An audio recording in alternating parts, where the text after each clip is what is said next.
videotutoriál domino. Takže vytvoríme si špirálu, ktorú posunieme o 90 stupňov na y osi. Výška je 0 cm, konečný polomer je 1135 cm a konečný uhol je 2600 stupňov. Tento uhol je 0 stupňov.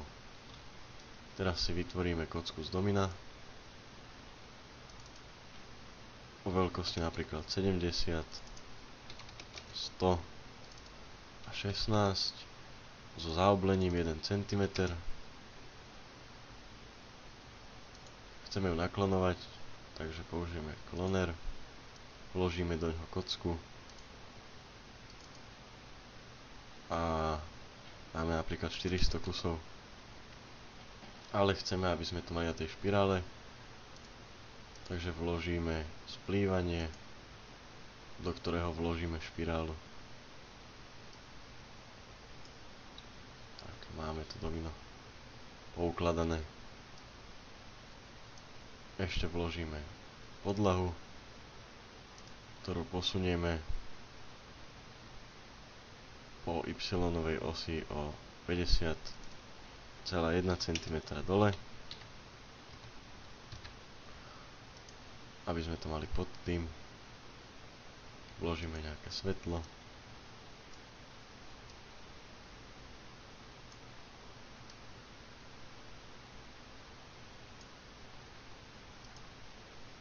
Môžu byť aj dve.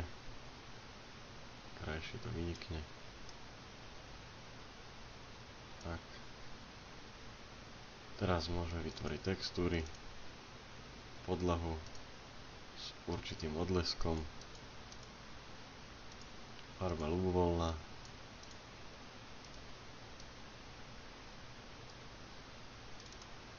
domino môže byť napríklad biele,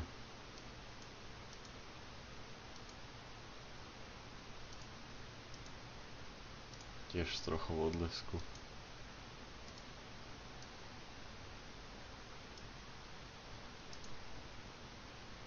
Vyzerá to celkom fajnovo.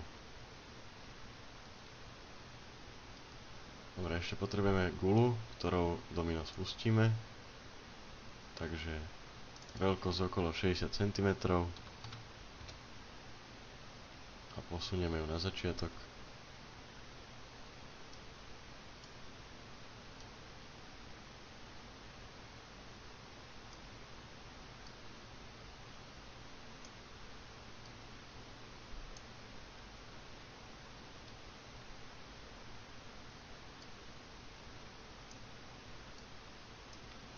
Dobre, teraz chceme, aby sa to fungovalo, takže nastavíme všetkému dynamické telo.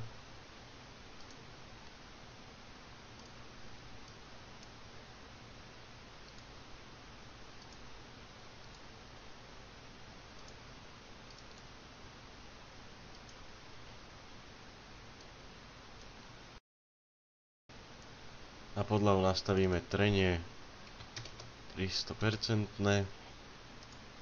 Na domino nastavíme 25%.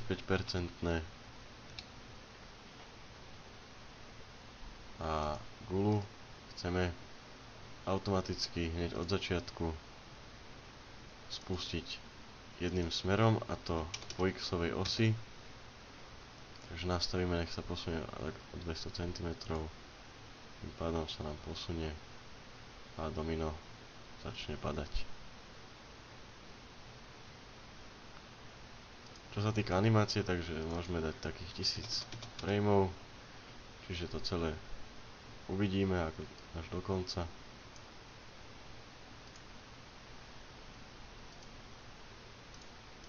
No a kameru nastavíme, takže vložíme kameru, zaškrtneme a môžeme vložiť keyframe, spustiť animáciu, základný obraz máme, neviem, po určitých frameoch to môžeme nastaviť niekam inam, nech sa nám kamera posunie. Napríklad teraz zastavíme, presunieme kameru, otočíme, tak takto. Nastavíme ďalší keyframe. Posunieme sa na ďalšie framey. Kamkoľvek kameru chceme posunúť, posunieme.